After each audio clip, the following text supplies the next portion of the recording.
Halo, Assalamualaikum warahmatullahi wabarakatuh. Jumpa kembali dengan saya Wahyu Lestari. Nah, pada video kali ini kita akan belajar pada mata kuliah Ekonomi Kerakyatan. Nah, materi yang akan kita pelajari adalah Ekonomi Indonesia dalam Neoliberalisme. Oke, langsung saja. Ini adalah hal yang akan kita pelajari. Yang pertama adalah pengertian neoliberalisme, kemudian munculnya neoliberalisme, kemudian juga kita akan belajar mengenai perbedaan ekonomi kerakyatan dan neoliberalisme, dan yang terakhir kita akan belajar mengenai urgensi ekonomi kerakyatan. Oke, yang pertama, pengertian neoliberalisme.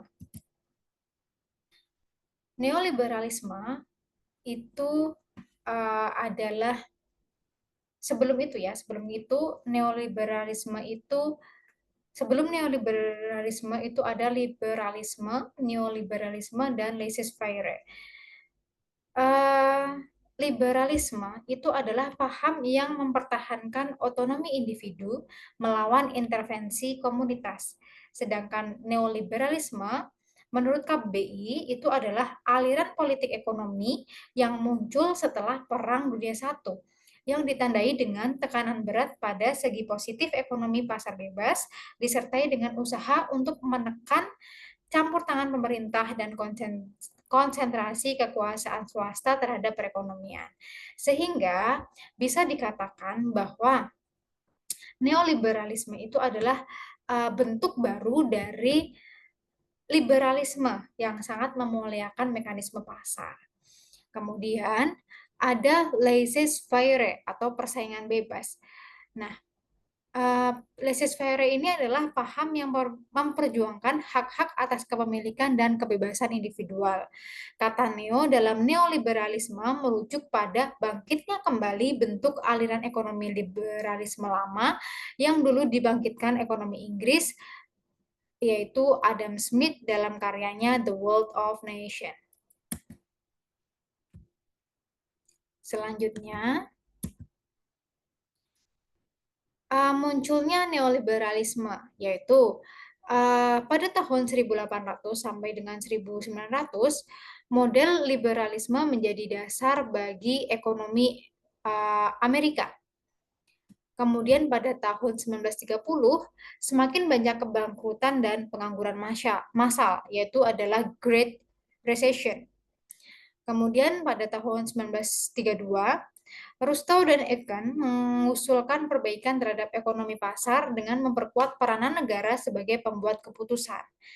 Nah, kemudian tahun 1944 ini neoliberalisme tersisi oleh Keynesianisme atau ekonomi negara kesejahteraan. Kemudian tahun 1980 neoliberalisme diterapkan secara luas dengan pengurangan subsidi kesehatan secara besar-besaran di Amerika dan privatisasi BUMN secara massal di Inggris. Kemudian, perbedaan ekonomi kerakyatan dan neoliberalisme.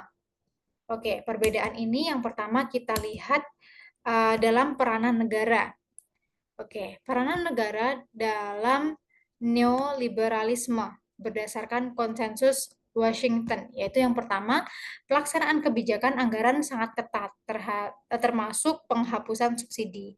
Yang kedua, liberalisasi sektor keuangan, selanjutnya liberalisasi sektor perdagangan, dan yang terakhir adalah pelaksanaan privatisasi BUMN.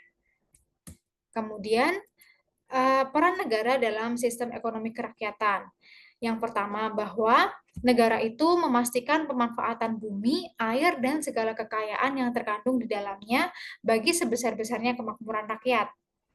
Yang kedua, ekonomi kerakyatan juga menuntut untuk memenuhi hak setiap warga negara untuk mendapatkan pekerjaan dan penghidupan yang layak, kemudian mengembangkan BUMN, dan ekonomi kerakyatan menuntut negara untuk memelihara fakir miskin dan anak terlantar.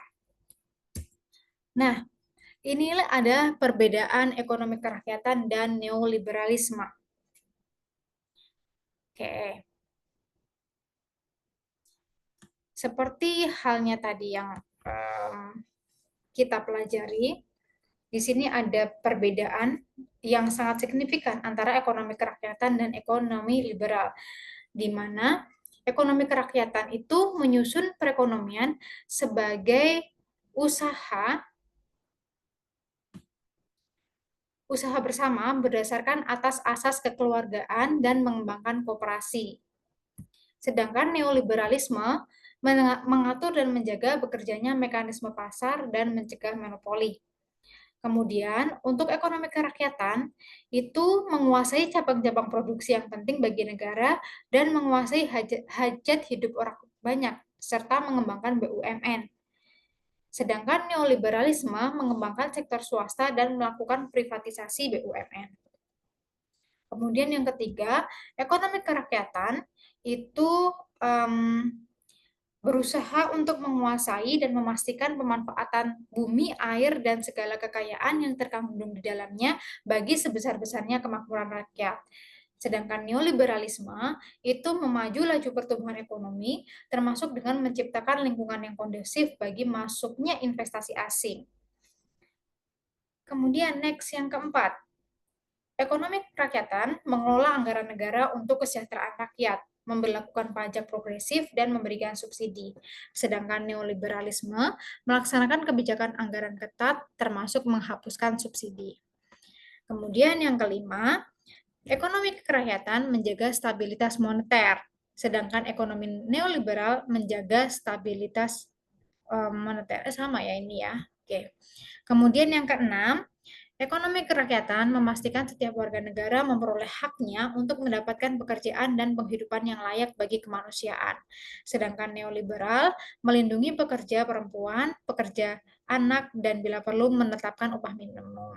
Kemudian ada satu pasal di ekonomi kerakyatan yaitu pemeliharaan fakir miskin dan anak terlantar. Oke.